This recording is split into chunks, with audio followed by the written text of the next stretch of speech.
అందరికీ వందనాలు. బైబిల్ గ్రంథంలో నుండి అపోస్తల కార్యములు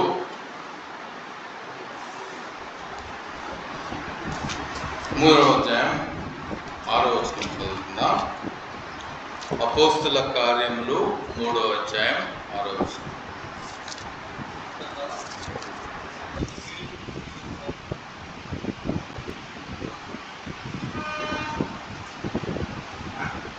అంతటా పేతురు వెండి బంగారము నాయకుడుగా ఆ కలుగులేని అతిరేయుడికి మందికి వాని పట్టుకుని దేవుడికి వెంటనే వాని వారు క్షీరమండలం బలమున్నది. వాడు దిగున లేచి నడుస్తూ వారితో కూడా దేవాలయంలో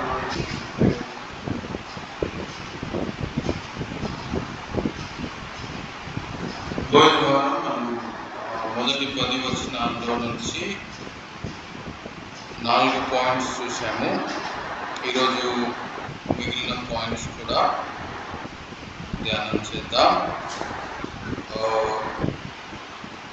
మొదటి నుంచి 10 వచనాలు మనం చూస్తే ఇక్కడ మరి అపోస్తలులు పేతురు యోహానులు చేసిన ఆశ్చర్య కార్యాన్ని మనం చూడవచ్చు.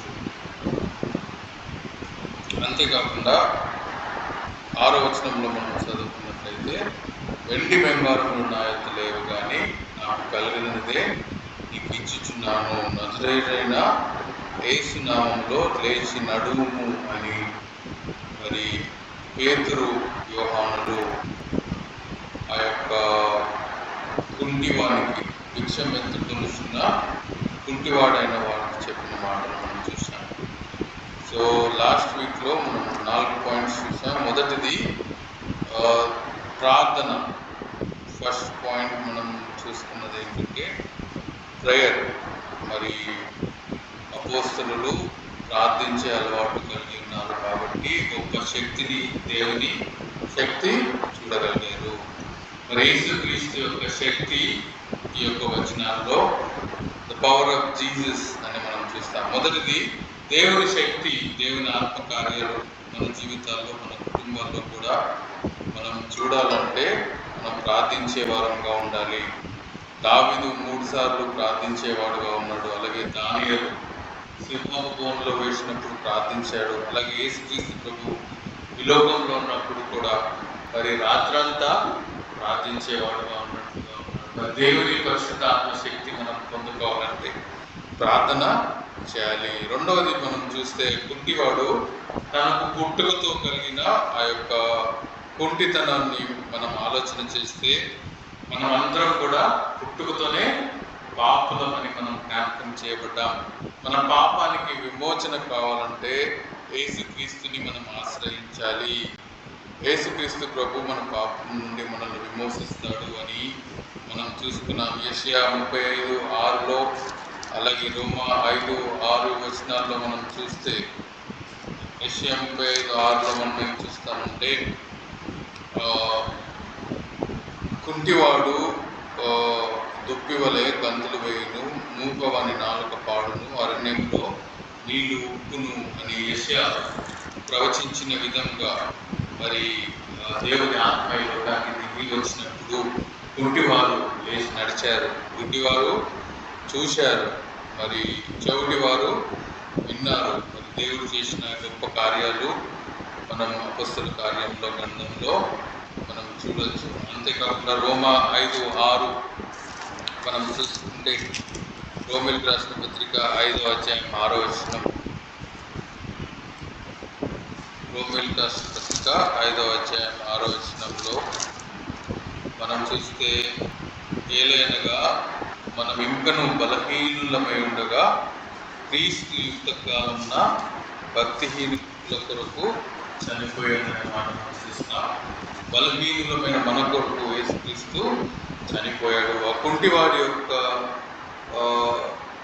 కుంటితనం లేక కాలు లేకపోవడం, మన యొక్క బలహీనత, మన యొక్క పాపము, మన పాపంలో ఉన్నప్పుడు యేసుక్రీస్తు మనకు చనిపోయాడు, తన శక్తిని మనకు దయచేశాడు అనే మాట మనం చూస్తాం.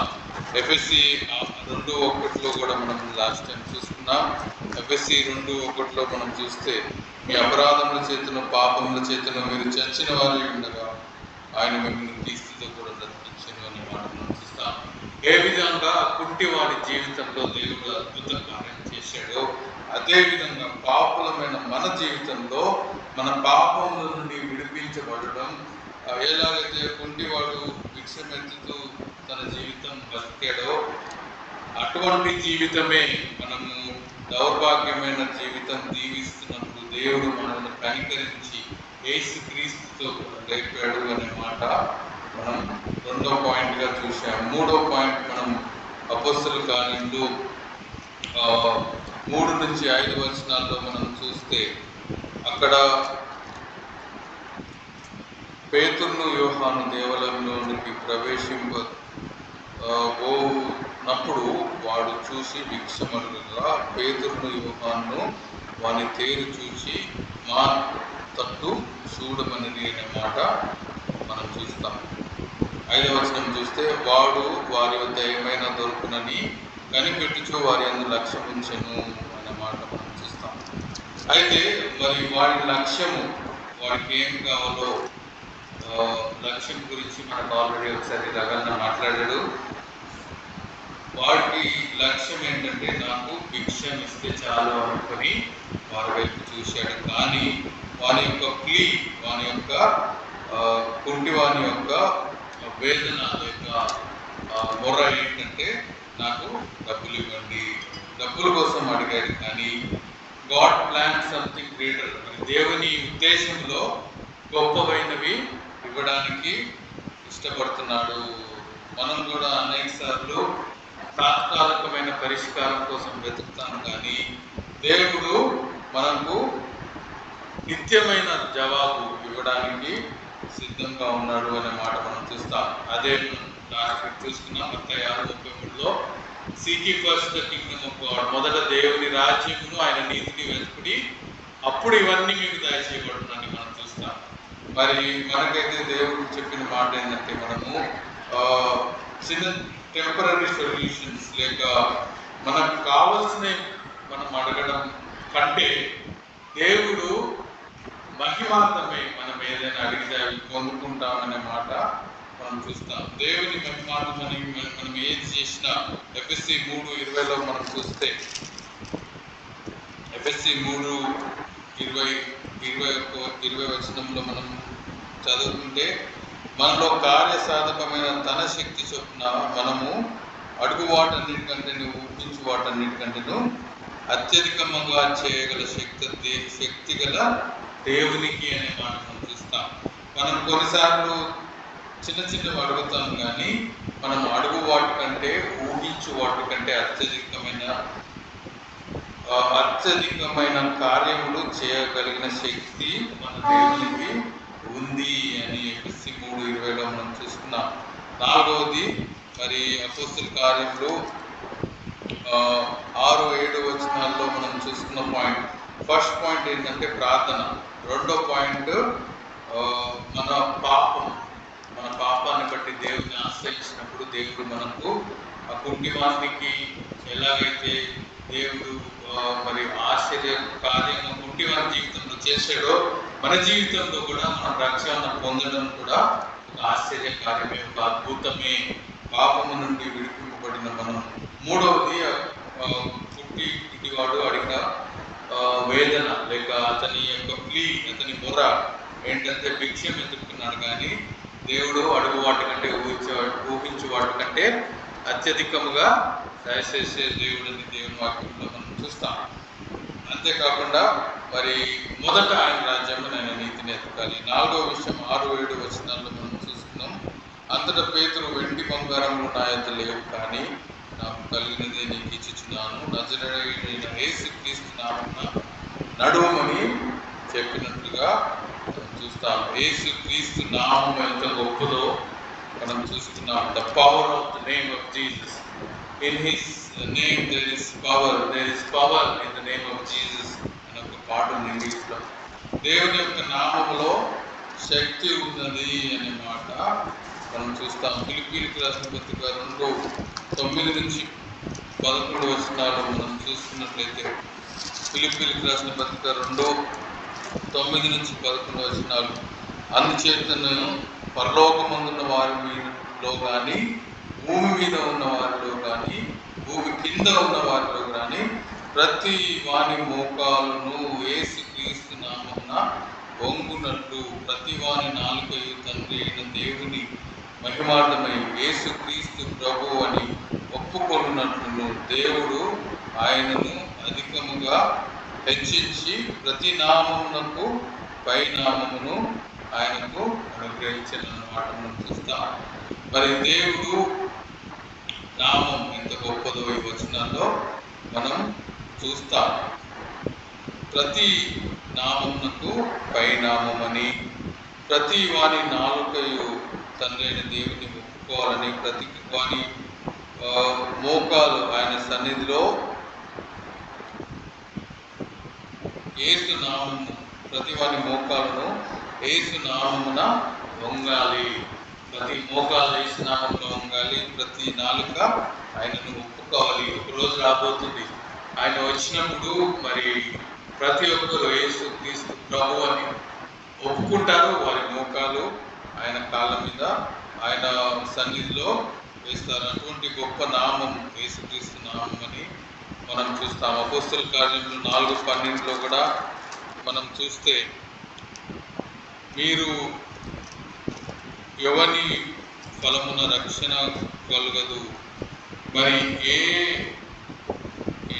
మరి ఎవని వలనను రక్షణ కలగదు, ఈ నామమునే మనము రక్షణ పొందవలను. కానీ ఆకాశము కింద మనుషులలో ఇవ్వబడిన మరి ఏ నామమున రక్షణ పొందలేము, దేవుని నామములోనే రక్షణ ఉంది అనే మాట మనం చూస్తాం. ఇప్పటి వరకు ఈ 4 పాయింట్స్ మనం లాస్ట్ వీక్ చూసుకున్నాం. మరి ఇప్పుడు 7-8 వచనాలు చదువుకుందాం. అపోస్తల కార్యము 3:7-8 వచనాలు. వాని కుడి చెయ్యి పట్టుకొని లేవనెత్తెను, వెంటనే వాని పాదములను శీలమండలమును బలము పొందెను. వాడు దిగ్గున లేచి నడుచుచు గంతులు వేయుచు దేవుని స్తుతించుచు వారితో కూడా దేవాలయంలోనికి వెళ్ళెను అనే మాట మనం చూస్తున్నాం. 7-8 వచనాల్లో మనం గమనిస్తే గుడ్డివాని యొక్క పర్ఫార్మెన్స్, వాడు ఏ విధంగా మరి ఇమ్మీడియట్లీ వెంటనే తన కాలు చీల మండలము మరి బలము పొందినట్టుగా మనం చూస్తాం. యేసుక్రీస్తు నామములో లేచి నడవమనగానే మరి ఆయన కార్యము, దేవుని కార్యము మరి అతని కాలుని బలము దయచేసినట్టుగా మనం చూస్తాం. దేవుని కార్యాలు మొత్తం మార్చి వేసే విధంగా ఉంటాయి. ఒకప్పుడు పాపులను దేవుడు పరిశుద్ధులుగా మార్చగల శక్తి కలిగిన వాడు. ఒకప్పుడు కుంటివాన్ని లేచి మరి నడిచేటట్లు చేయగల శక్తి దేవుని నామంలోనే ఉంది. మన జీవితంలో కూడా మనం దేవుని కొరకు ఏదైనా చేయాలంటే ఆయనను ఆశ్రయించాలి. ఆయన మాత్రమే శక్తి గలవాడు. ఆయనే మన జీవితంలో మరి శక్తి దయచేసేవాడు. కుంటి వాళ్ళను గంతులు వేయించేవాడు, మూగ వాళ్ళను నాలుగుతో మాట్లాడించగలగన్న దేవుడు మన దేవుడు. పాపులను, రౌడీ సీటర్లను, తాగుబోతులను మరి ఎంతో మందిని మార్చిన దేవుడు, మార్చగలిగిన శక్తి యేసుక్రీస్తు నామంలోనే ఉంది అని మనం చూస్తాం. మరి 2 కొరింథీ 5:17 మనం గమనించినట్లయితే, 2 కొరింథియన్స్ 2 కొరింథీ 5:17 2 కొరింథీ 5:17 మనం చదువుకుంటే, 2 కొరింథీ 5:17. కాగా ఎవడైనను క్రీస్తు యేసునందున్న యెడల వాడు నూతన సృష్టి, పాతవి గతించెను, ఇదిగో కొత్తవాయెను. మరి పుట్టువాడు పాతవి గతించిపోయాయి, కొత్తవాడుగా మారిపోయాడు. తన జీవితాన్ని మార్చిన దేవుడు. ఒకప్పుడు కుంటేవాడు, ఒకప్పుడు భిక్షం ఎత్తుకునేవాడు. ఇప్పుడు మరి దేవుడు అతన్ని ఏ విధంగా మార్చాడో ట్రాన్స్ఫర్మేషన్ మనం చూస్తాం. ఇప్పుడు గంతులు వేస్తున్నాడు, దేవుని స్తుతిస్తున్నాడు, ఆయన మందిరంలో నడుస్తున్నట్లుగా మనం చూస్తాం. మరి అటువంటి శక్తి దయచేసేది దేవుడు మాత్రమే. మన జీవితంలో మార్పు కలగాలంటే మార్పు కలుగజేసేది దేవుని శక్తి మాత్రమే అని మాత్రం మనం చూస్తున్నాం. మరి కీర్తనలు 40:2-3 మనం చదువుకున్నట్లయితే, కీర్తనల గ్రంథము 40:2-3. Psalms chapter 40:2-3. నాశనకరమైన గుంటల నుండి, జిగటగల దొంగ ఊబిలో నుండి ఆయన నన్ను పైకెత్తెను. నా పాదములను బండ మీద నిలిపి నా అడుగును స్థిరపరచెను. తన స్తోత్ర రూపమగు కొత్త గీతము మన దేవుడు నా నోట నుంచెను అని మాట మనం చూస్తాం. దావీదు అనుభవంలో మనం చూస్తే, దావీదు కీర్తన, నాశనకరమైన గుండెలో నుండి లేవనెత్తిన దేవుడు. మరి ఏ విధంగా అయితే కుంటి వారిని జీవితం మార్చేసాడో దేవుడు మన జీవితం కూడా మార్చాడు కదా. ఒకప్పుడు పాపంలో, ఒకప్పుడు నాశనకరమైన దొంగ ఊపిలో ఉన్న మనలను దేవుడు మన జీవితంలో కూడా మేలు చేశాడని, మన కొరకు ఆ కలవరిగిరిలో చనిపోయి మనమున్న చోటుకి ఆయన వచ్చి మనల్ని పైకి లేవనెత్తాడు. ఏదో పరలోకంలో నుండి మాట చెప్తే రక్షణ కలిగేది కాదు, కానీ యేసుక్రీస్తు ప్రభు మరి లోకానికి మానవ రూపంగా వచ్చి మన వంటి స్వభావంతో ఈ లోకంలో జీవించి మనలను రక్షించిన అనుభవం మనం చూస్తాం. ఎలాగైతే కుంటి వాడు లేచి నడవగలిగాడు, మన జీవితాల్లో కూడా మన ప్రభు అయిన యేసుక్రీస్తు మన జీవితాన్ని మార్చడానికి ఇష్టపడుతున్నాడు. మనం చేయాల్సిందల్లా ఆయనను ఆశ్రయించడమే. మనం ఆయనను ఆశ్రయిస్తే మరి కుంటి వాడి జీవితం ఏ విధంగా మారిపోయిందో మన జీవితాలు కూడా మారుతాయి. ఆ రోజున యేసుక్రీస్తు ప్రభు ఈ రోజు కూడా ఉన్నాడు. ఆ రోజు కుంటివాడిని లేపిన యేసుక్రీస్తు ప్రభు ఈ రోజు కూడా మన జీవితంలో మన హృదయాలను మార్చడానికి సిద్ధంగా ఉన్నాడు. ప్రకటన గ్రంథంలో మనం చూస్తున్నాం కదా, ఇదిగో నీ హృదయమైన తలుపును నేను తట్టుచున్నాను, ఎవరైనా తలుపు తీసినాడు నేను లోపలికి వచ్చి వారితో భోజనము చేయను. All we need to do is open our hearts to Jesus. యేసుక్రీస్తు ప్రభువుకి మన హృదయాలు తెరవాలి. తెరిచినప్పుడు మరి దేవుని కార్యము మన జీవితాల్లో మనం చూడగలము. If you want to perform as a believer, ఈ లోకంలో మరి ఆ కుంటివాడు ఎలాగైతే గంతులేసి నడిచాడో, మరి దేవుని స్తుతించాడో, మనం కూడా ఆయన స్తుతించాలంటే ఆయన మార్పునకు మన హృదయాన్ని అప్పగించుకోవాలి. మన హృదయంలోనికి ఆయనను చేర్చుకోవాలి. We should allow him to work in our hearts. మన హృదయంలో ఆయన పని చేయడానికి మనం ఆయనకు పర్మిషన్ ఇవ్వాలి. మనం ఆయనను ఎన్నుకోవాలి అని మనం చూస్తున్నాం. బైబిల్లో మనం చూస్తే ద చాయిసెస్ వి మేక్, ఆదాము అవ్వలు చేసిన చాయిస్ మరి వారిని పాపంలోనికి నడిపించింది. కానీ యేసుక్రీస్తు ప్రభు మన కొరకు చనిపోవడం ద్వారా మనకు ఒక అవకాశం దేవుడు దయచేస్తున్నాడు. మన హృదయాల్లో ఆయనను పిలుచుకొని మన జీవితాలను మార్చుకోవడానికి దేవుడు మనకు అవకాశము దయచేస్తున్నాడు. అంత మాత్రమే కాదు, కుంటివాడు ఏం చేస్తున్నాడో తెలుసా? 8వ వచనంలో చూస్తే, వాడు దిగ్గున లేచి నడుచుచు గంతులు వేయుచు దేవుని స్తుతించుదు, వాడితో కూడా దేవాలయంలోనికి వెళ్ళను. ఒకప్పుడు దేవాలయంలోనికి ఆ కుంటివానికి ప్రవేశం లేదు. తన కాళ్ళు లేవు కాబట్టి, తన పరిస్థితి బాగలేదు కాబట్టి లోపలికి వెళ్ళేవాడు కాదు. ఇప్పుడైతే దేవుడు వచ్చేసాడు కనుక దిగ్గున లేచి నడుచుచు దేవుని స్తుతిస్తూ ఉన్నట్టుగా మనం చూస్తాం. మనం కూడా దేవుని స్తుతించే అనుభవం మన జీవితంలో మనం కలిగి ఉండాలి. దేవుడు మన జీవితంలో చేసే చిన్న చిన్న మేళ్లను మనం గమనించి ఆయనను స్తుతించే వారంగా ఉండాలి. కీర్తనలు 103వ అధ్యాయంలో దావీదు పలుకుతాడు కదా, నా ప్రాణమా యెహోవాను సన్నతించుమా, నా అంతరంగమున సమస్తమా ఆయన నామమును కీర్తించుమా అనే మాట మనం చూస్తున్నాం. అదేవిధంగా హెబ్రీ 13:15వ అధ్యాయం మనకు తెలిసిన వచనమే. హెబ్రీయులకు రాసిన పత్రిక 13వ అధ్యాయం 15వ వచనంలో మనం చూస్తే, కాబట్టి ఆయన ద్వారా మనము దేవునికి ఎల్లప్పుడూ స్తుతియాగము చేయుదుము, అనగా ఆయన నామమును ఒప్పుకొనుచు జిహ్వా ఫలములు అర్పిందుము. ఎలాగైతే ఈ కుంటివాడు లేచి దేవుని స్తుతిస్తూ మరి జిహ్వా ఫలములు అర్పిస్తూ మరి దేవాలయంలోనికి వెళ్ళాడు, అలాగే మనం కూడా మన జీవితంలో దేవుని స్తుతించాలి. ఆ కుంటివాడిని బాగు చేసిన దేవుడు మనల్ని బాగు చేయలేదా? మన జీవితాల్లో ఒకప్పుడు మనం ఏ విధంగా జీవించేవారు, ఇప్పుడు మనం ఏ విధంగా జీవిస్తున్నాం, అది కేవలం ఆయన కృప వలన జరిగింది కాదా? మనం కీర్తనలో 150వ అధ్యాయం మనకు తెలుసు కదా, దేవుని స్తుతించుడి, యెహోవాను స్తుతించుడి, ఆయన పరిశుద్ధాలయమందు దేవుని స్తుతించుడి, ఆయన బలమును ప్రసిద్ధి చేయు ఆకాశ విశాలమును ఆయనను స్తుతించాలి.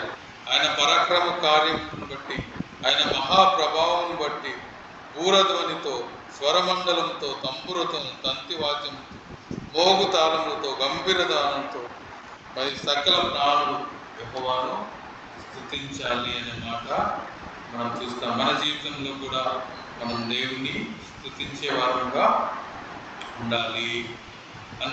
అంతేకాకుండా మరి గుడ్డివాడు చేసిన మరొక కార్యం 9-10 వచనాల్లో మనం చూస్తే, గుడ్డివాడు అపొస్తలుల కార్యములు 3:9-10 వచనాలు చదువుకుందాం. వాడు నడుచుచు దేవుని స్తుతించుట ప్రజలందరూ చూచి శృంగారము అను దేవాలయపు ద్వారము వద్ద భిక్షము కొరకు కూర్చుండిన వాడు వీడే అని గుర్తెరిగి వానికి జరిగిన దానిని చూచి విస్మయముతో నిండి పరవశులైరి అనే మాట మనం చూస్తాం. చూసారా? వాడు నడుచుచు దేవుని స్తుతించుట ప్రజలందరూ చూసి వాళ్ళు ఏం చేశారంట, గుర్తెరిగారు. ఏం గుర్తెరిగారు? ఒకప్పుడు కుంటి వాడు ఇప్పుడు మారాడు. మనల్ని బట్టి ఇతరులు ఏం గుర్తెరుగుతున్నారు? ఒకప్పుడు పాపి ఇప్పుడు చర్చికి వెళ్తున్నాడు. ఆ సాక్ష్యం మనకు ఉందా అని మనం గమనించాలి.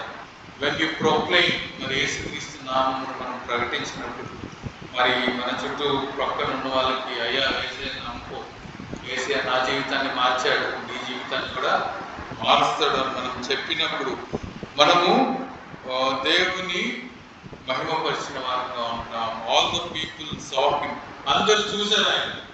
మనల్ని కూడా మన చుట్టుపక్కల ఉన్న వాళ్ళు గమనిస్తున్నాడు. ఒకప్పుడు పాపిగా జీవించిన ఇతను ఇప్పుడు మరి పరిశుద్ధులుగా జీవిస్తున్నాడు అని వారు గుర్తెరిగి, సెకండ్ విషయం ఏంటంటే విస్మయంతో నిండి పరవశులైరి అంట.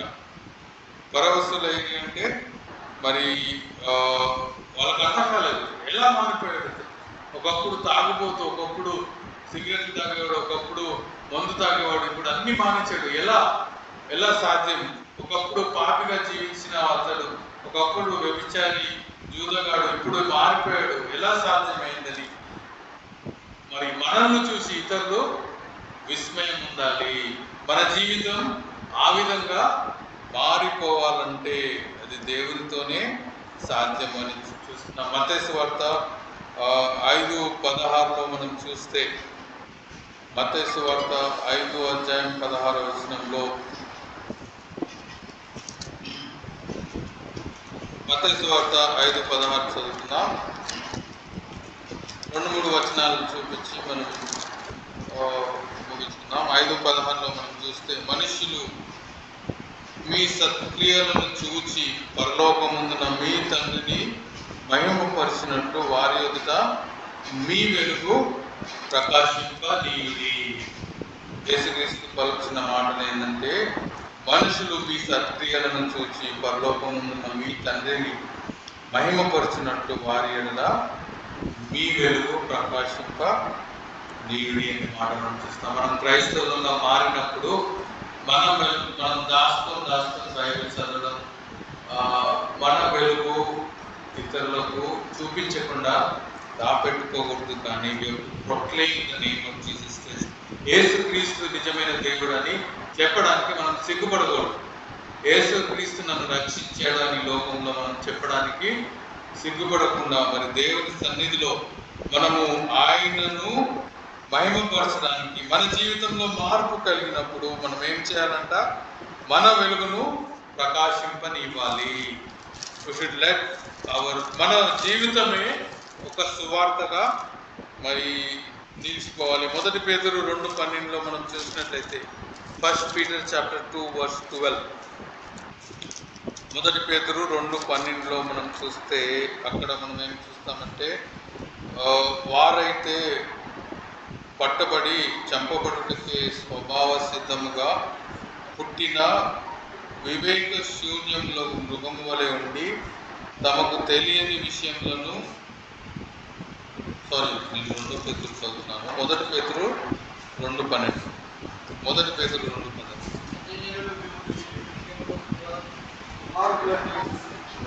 అన్యజనులు మిమ్మును ఏ విషయంలో దుర్మార్గులను దూషించితిరో ఆ విషయంలో మీరు మీ సత్క్రియలను చూచి, వారు మీ సత్క్రియలను చూసి వాటిని బట్టి దర్శన దినమున దేవుని మహిమపరిచినట్టు మన సత్క్రియలు ఇతరులకు కనపడాలి.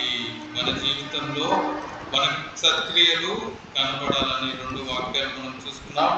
ఇంకొక వాక్యంలో మనం చూసినట్లయితే యోహాను సువార్త 9:25 మనం చదువుతున్నట్లయితే, యోహాను సువార్త 9:25, వారు ఆయన పాపియో కాడో నేను ఎరుగను, ఒకటి మాత్రము నేను ఎరుగుదును, నేను గుడ్డివాడునై ఉండి ఇప్పుడు చూచుచున్నాను.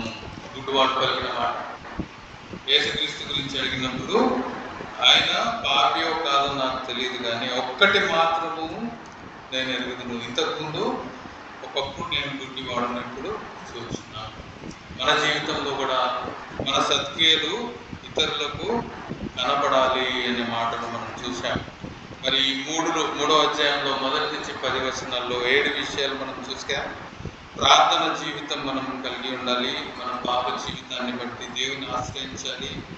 ఆయనకు ప్రార్థన చేసినప్పుడు దేవుడు మనకు గొప్ప విషయాలు దయచేస్తాడు. ఆయన యొక్క శక్తి, the power of Jesus Christ, ఏ విధంగా యేసుక్రీస్తు నామంలో అతను లేచి నడవగలిగాడో, ద పర్ఫార్మెన్స్, అతను ఎలాగ నడిచి లేచి మరి దేవుని స్తుతించాడు. అంత మాత్రమే కాకుండా తన సత్క్రియలు ఇతరులకు వెల్లడిపరిచాడు. మనం కూడా అటువంటి మార్పు పొందిన వారమే. మన జీవితంలో వెండి బంగారులు నా యొద్ద లేవు, కానీ నా యొద్ద నాకు కలిగినదే మీకు దయచేస్తున్నాను. యేసుక్రీస్తు నామంలో లేచి నడుము. యేసుక్రీస్తు మరి యోహాను పేతురు కలిగిన మాట మన జీవితంలో నెరవేర్చబడిందా లేదా ఒకసారి మనం గమనించాలి. ఆయన మాత్రమే మనము పాపము నుండి విడిపించగలదు. మన జీవితంలో దేవుని ఆత్మశక్తితో మనం ఈ లోకంలో జీవించాలంటే అది కేవలం యేసుక్రీస్తు నామమునే సాధ్యమవుతుంది. ఈ లోకంలో వెండి బంగారాలు కాదు. దేవుడు మనకి మరి అడిగిన వాటికంటే, ఊహించిన వాటికంటే అత్యధికంగా దయచేసిన దేవుణ్ణి, ఆయన మన జీవితంలో చేసిన సత్క్రియలను మనము ఇతరులకు చాటి చెప్పాలి. మనం సాక్ష్యం చెప్పాలి. మన జీవితంలో దేవుడు నన్ను ఒక విధంగా ఒకప్పుడు పాపంగా ఉన్న పాపిగా నన్ను మార్చాడు. మనల్ని చూసి ఇతరులు విస్మయం పొందాలి. అటువంటి జీవితము నిజంగా ఒక్కసారి మనం ఆలోచిస్తే మనం కూడా యేసుక్రీస్తు ప్రభువులో ఆ కుంటివాడు పొందుకున్న ఆ అద్భుత కార్యం మనం కూడా మన జీవితంలో పొందుకున్నామని ఒకసారి మనం జ్ఞాపకం చేసుకుందాం. మన జీవితాన్ని మార్చిన యేసుక్రీస్తు ప్రభు ఏ విధంగా అయితే మన కొరకు కలువరిలో చనిపోయి బాధ పెట్టబడి తిరిగి లేచి మరి ఆ రోజున మన కొరకు విజ్ఞాపన చేస్తున్నాడు. మన కొరకు ఇంతగా చేస్తున్నాం మన ప్రభు అయిన యేసుక్రీస్తు. మనం ఎంతగా ప్రేమించాలి, ఎంతగా ఇతరులకు ఆయన నామాన్ని ప్రకటించాలి, ఎంతగా మరి ఆయన సన్నిధిలో ప్రార్థన చేయాలి, ఎంతగా మరి ఆయన వాక్యాన్ని చదవాలి, ఆయన కార్యాలలో ముందుండాలి. మన హృదయాన్ని ఒకసారి పరీక్షించుకుందాం. ఆ కుంటివాడు మారిపోయినట్లుగా మన జీవితంలో మార్చబడి దేవుని స్తుతించే వారుగా, దేవునికి మహిమకరంగా జీవిస్తున్నామా, లేకపోతే ఇంకా కుంటివారి వారమే మన విశ్వాస జీవితంలో జీవిస్తున్నామా? ఒకసారి మన హృదయాలను గమనించుకొని యేసుక్రీస్తు మనకు దయచేసిన ఈ శక్తిని మరి ఆయన సన్నిధిలో మొరపెట్టి మరి కుంటివాడు మారినట్లుగా మనం కూడా మారి ఆయన నామమును మహిమపరుస్తూ వెండి బంగారములు కాదు కానీ ఆయన ఇచ్చేవి మనం నిజంగా ఈ లోకంలో అనుభవిస్తూ కుంటివాని కంటే ఇంకా గొప్ప జీవితం మనం జీవించడానికి దేవుడు మనకు సహాయం చేయగాక ప్రార్థన చేస్తున్నాం. సర్వాధికారి సర్వోన్నతుడైన దేవ, అపోస్తలుల కార్యముల గ్రంథంలో బైబిల్ స్టడీ 53వ అధ్యాయం మొదటి నుంచి 10 వచనాలు మేము ధ్యానం చేయడానికి మీరు చూపించిన కృపను బట్టి మీకు స్తోత్రాలు. ఆ కుంటివారి జీవితంలో చేసిన మేలులు ప్రభు మా జీవితంలో కూడా మీరు చేశారయ్యా.